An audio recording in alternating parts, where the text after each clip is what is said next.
और आइए वापस जल्दी से चर्चा की तरफ लौटते हैं यूएस इलेक्शंस को लेकर, क्योंकि चर्चा हो रही है। शैलेंद्र देवलंकर जी, आपके पास मैं आना चाहूंगी अभी तक, क्योंकि सारे एक्सपर्ट्स का एक टेक आ चुका है।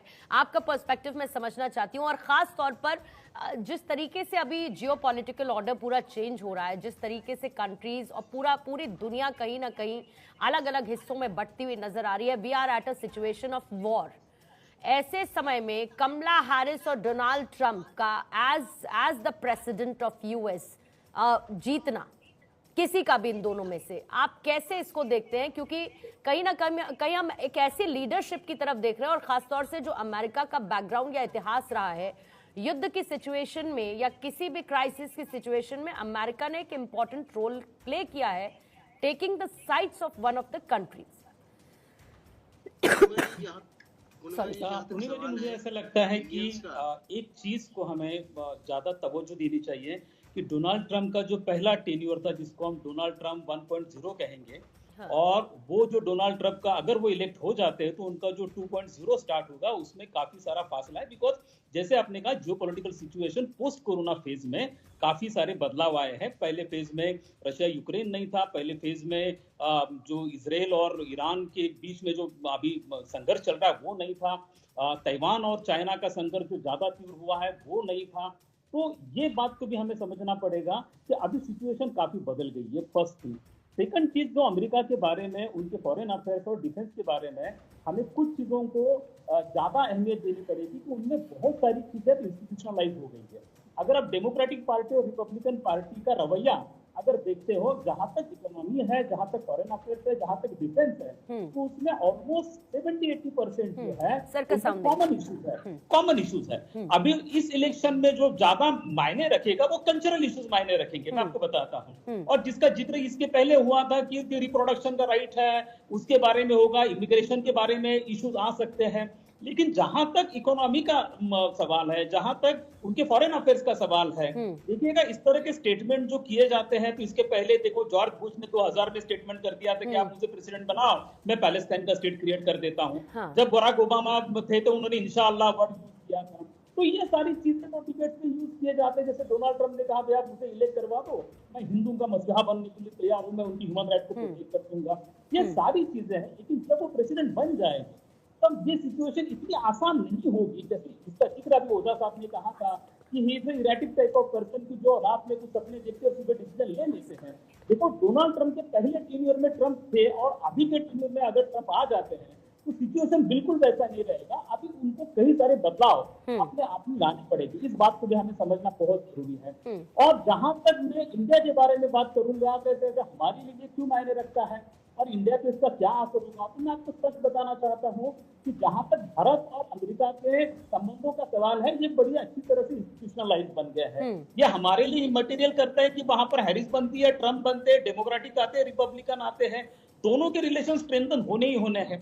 अमेरिका के जो स्ट्रेटेजिक दोनों एनिमीज है और अपोनेंट्स है, उसमें सबसे टॉप का जो उनका अपोनेंट है वो चाइना है। अगर आपको चाइना को काउंटर करना है तो आपको एशिया पैसिफिक कंसंट्रेट करना पड़ेगा। अरे पूरे एशिया में ऐसा कौन सा देश है जो चाइना से टक्कर ले सकता है? चाइना का तो 90 कंट्रीज के साथ में बॉर्डर प्रॉब्लम चल रहे हैं। चाइना को हमारे साथ इश्यू है बिकॉज इंडिया एक ही कंट्री है जो चाइना को चैलेंज कर सकता है। और कंडोलीजा राइस से लेके जब तक जॉर्ज बुश थे तब की उनकी ओपन पॉलिसी है कि इंडिया को काउंटरवेट करके, चाइना का काउंटरवेट करके इंडिया को डेवलप किया जाए, इंडिया को सपोर्ट किया जाए। तो हमारे लिए मायने नहीं रखेगा। जहां तक मुझे लगता है दो चीजों का इंपैक्ट हमको हो सकता है अगर ट्रंप आ जाते हैं।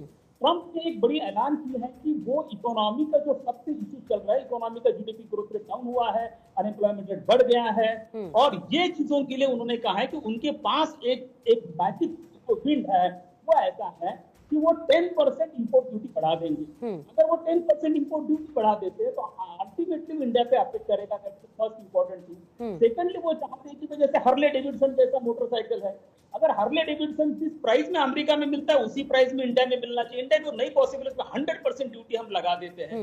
वो कहते हैं कि भाई हमारे पास वे प्रोटीन बनता है, मिल्क की प्रोडक्ट बनते हैं, इंडिया में जो पूरी हेल्थ इंडस्ट्री है वो $5 बिलियन की है। आप उसमें वे प्रोटीन को की इंपोर्ट ड्यूटी डाउन कर दो, लेकिन 2019 में हमने इंपोर्ट ड्यूटी 11% से बढ़ा दी थी। तो उनको चाहिए कि इंडिया में आप पूरा अनकंडीशनल मार्केट एक्सेस चाहिए। उसके लिए एक mini trade deal Piyush Goyal साहब जब उनके बीच में कई सारे टॉक्स भी हुए थे, लेकिन वो मिनी ट्रेड डील के बारे में भी कंसेंसस नहीं हो पा रहा है।